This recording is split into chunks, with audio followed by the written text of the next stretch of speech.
Assalamualaikum warahmatullahi wabarakatuh. Anak-anakku yang saya cintai, bagaimana kabarnya? Sehat?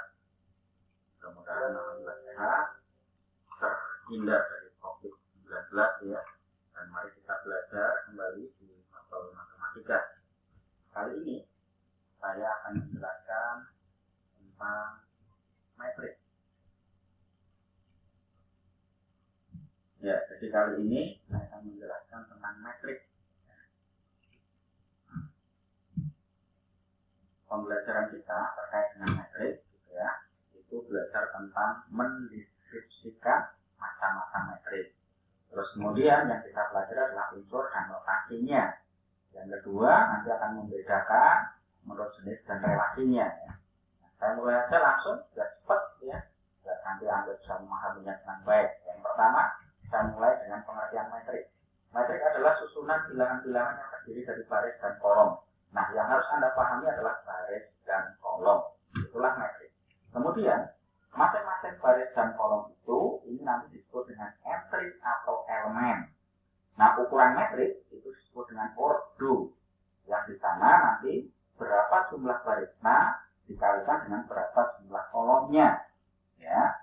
Nah, terus kemudian, saya ambil contoh misalkan, saya punya metrik A. Metrik A itu saya tulis begini misalkan. Nah, ini cara membacanya adalah metrik A berelemen 1, 1.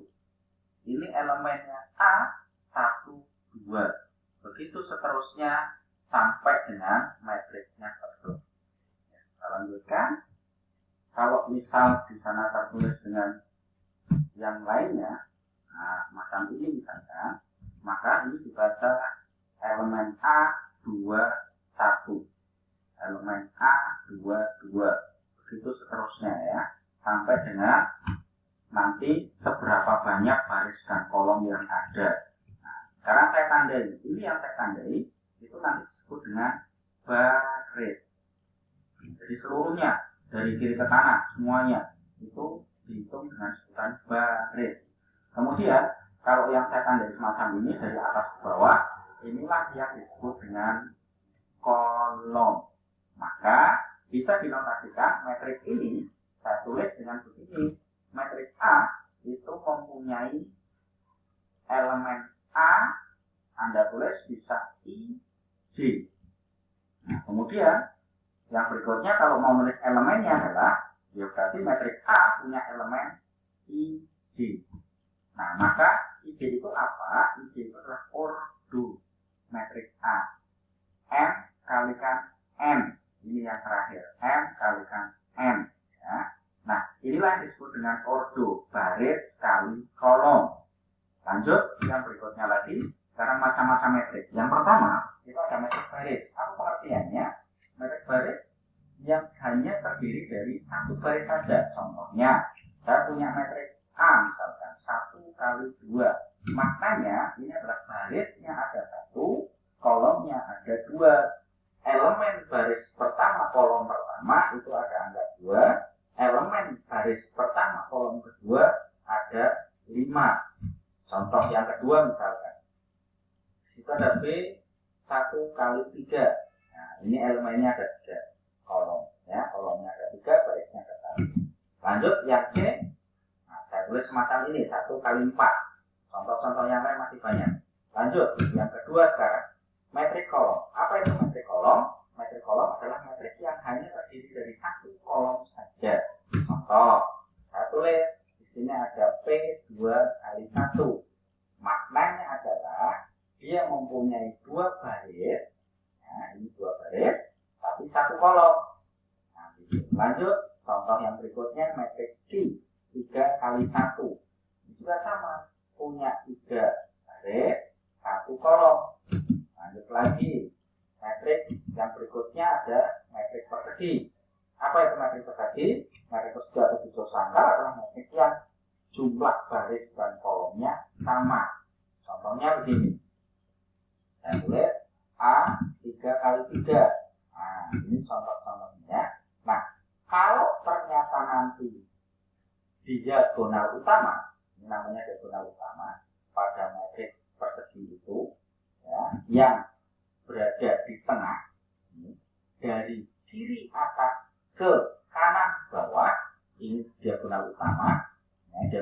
utama itu disebut dengan trace.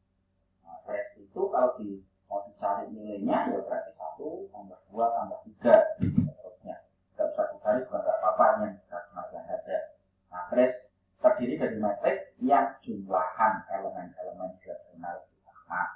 Itu trace-nya. Lanjut. Yang berikutnya adalah metrik 0. Apa itu metrik 0? Metrik 0 adalah metrik yang semua elemennya 0. Sebagai contoh begini. Nah, kemudian itu 0 semua. Nah, beda dengan yang bawah ada metrik identitas. Apa itu metrik identitas? Metrik persegi yang elemennya diagonal utamanya 1. Ya, elemen yang lain itu 0. Ingat tadi diagonal utamanya 1. Berarti ambil contoh misalkan. Contoh yang pertama itu misalkan begini. Nah, ini diagonal utama. Yang lainnya 0. Ini contoh yang kedua. Nah, ini diagonal utama. Ya. Tetapi metrik ini tetap metrik bentuknya adalah persegi. Ingat, baris dan kolomnya sama. Jumlah baris dan kolomnya sama. Diagonal utamanya seluruhnya 1. Itulah metrik identitas. Ya, lanjutkan. Yang kelima, metrik ortogonal. Apa itu metrik ortogonal? Metrik ortogonal itu adalah metrik A dianggap ortogonal jika dan hanya jika metrik A itu mempunyai transpos sama dengan metrik inversnya. Nah, sebagai contoh, saya buat begini. A ini mempunyai baris, mempunyai kolom, sesuai dengan yang Anda lihat. Kemudian metrik A ini ditranspozkan. Apa itu transpos? Transpos itu maknanya baris menjadi kolom. Baris menjadi kolom. Ya, itu sama artinya dengan metrik A invers. Lanjut, yang berikutnya lagi, saya punya metrik B. Seperti yang Anda lihat, barisnya diperhatikan. Berpindah ketika ditranspos menjadi kolom. Nah, itu sama artinya dengan metrik B invers. Sehingga boleh ditulis dengan jika A metrik ortogonal, maka A invers transpos itu sama artinya dengan A transpos invers. Ya, lanjut.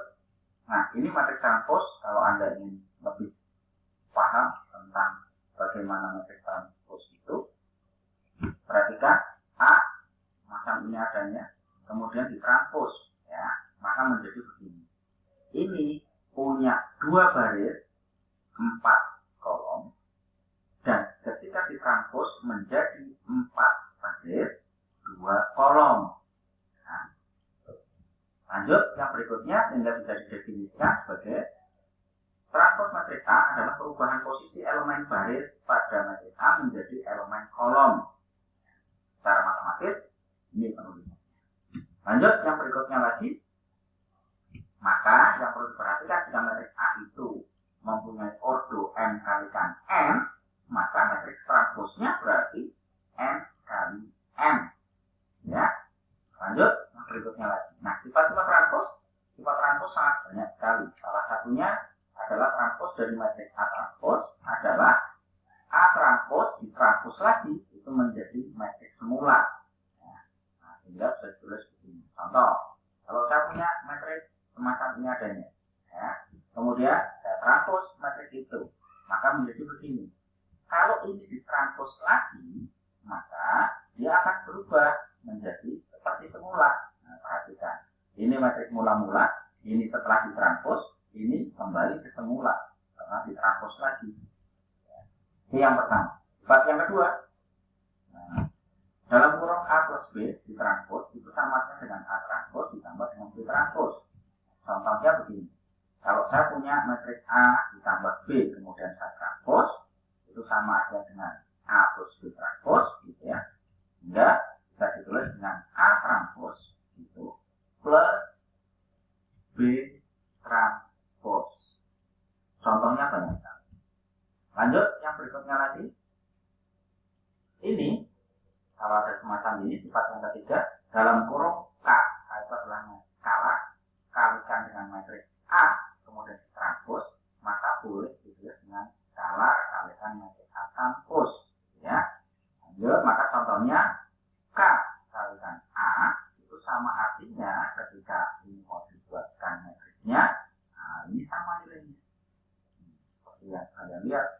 Sama ya. Lanjut. Yang berikutnya lagi, saya langsung masuk pada sifat yang keempat. Sifat yang keempat, A kalikan B ditranspos. Maka boleh ditulis ditranspos kalikan A transpos. Ya, ini contohnya. Lanjut, yang berikutnya lagi. Nah, bagaimana metrik itu dikatakan sama? Nah, dua metrik jika dikatakan sama, berarti ordo di setiap elemennya pun juga berkesesuaian. Perhatikan contoh di bawah ini. Kalau Anda lihat metrik A dan B semacam itu, perhatikan sama enggak itu? Kalau ini sama, ya, maka bisa jelas A sama dengan B. Kemudian lanjut, kalau saya punya metrik C dan metrik D, perhatikan baik-baik. Metriknya semacam itu adanya. Elemennya diperhatikan. Maka kalau Anda perhatikan, ini elemennya berbeda. Sehingga ini tidak bisa dikatakan metrik yang sama. Maka C tidak sama dengan D. Kalau saya punya metrik yang berikutnya ada E dan F, metriknya semacam itu. Bisa nggak dikatakan metrik ini sama? Nah, Anda perhatikan di elemen yang ada itu. Nah, maka elemen yang saya kasih tanda itu jelas berbeda. Sehingga tidak bisa dikatakan sama. Bisa menjadi sama jika X yang ada di sini itu, ya, ini diubah nilainya sama dengan elemen metrik E, yaitu 1. Lanjut, yang berikutnya lagi, kalau saya punya G semacam ini, sementara H, yaitu tanda-tanya seluruhnya, boleh nggak dikatakan metrik ini sama? Nah, bisa dikatakan boleh, bisa juga tidak dikatakan tidak sama. Dia bisa dianggap sama ketika elemen yang ada tanda tanya pada hari ini ditulis persis seperti elemen sama pada G. Ya, maka itu boleh dianggap sama. Tapi kalau ini nggak ditulis seperti ini, gitu ya, maka ya tidak bisa dikatakan sama. Ini baru dikatakan sama.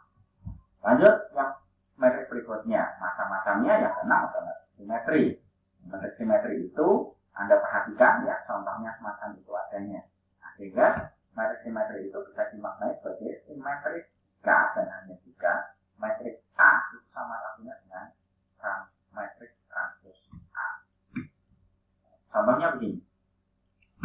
Saya punya metrik A, elemennya Anda perhatikan baik-baik, ada 4, 2, 2, 3. Nah, maka ketika ini saya coba untuk dikatakan simetri, maka ya berarti antara yang metrik pertama dengan yang kedua ini, nah sama, ya, perbedaan. Nah, ini bisa dikatakan simetri. Yang berikutnya lagi, kalau saya punya metrik semacam ini adanya, Anda perhatikan elemen-elemennya, gitu ya. Nah, ketika Anda perhatikan yang saya kasih tanda itu sama enggak itu? Perhatikan baik-baik angka-angka yang tersedia di situ atau elemen-elemen yang ada di situ, sama enggak? Kalau itu elemennya sama, maka ini pun juga bisa dikatakan metrik simetri. Nah, silakan ini ada soal-soal, Anda coba untuk menyelesaikannya. Nah, tanda kotak yang di bawah ini sebagai kunci. Nanti pada pertemuan berikutnya, insya Allah saya akan memberikan informasi kuncinya itu seperti apa, ya, biar Anda mengetahui hasil yang benar dan yang salah. Terima kasih dari saya. Mohon maaf, ketemu lagi pada yang berikutnya. Mudah-mudahan kita selalu dilindungi oleh Allah, tidak sakit, kita selalu sehat, dan kita bisa bertemu lagi di pertemuan yang akan datang. Terima kasih. Saya akhiri. Assalamualaikum warahmatullahi wabarakatuh.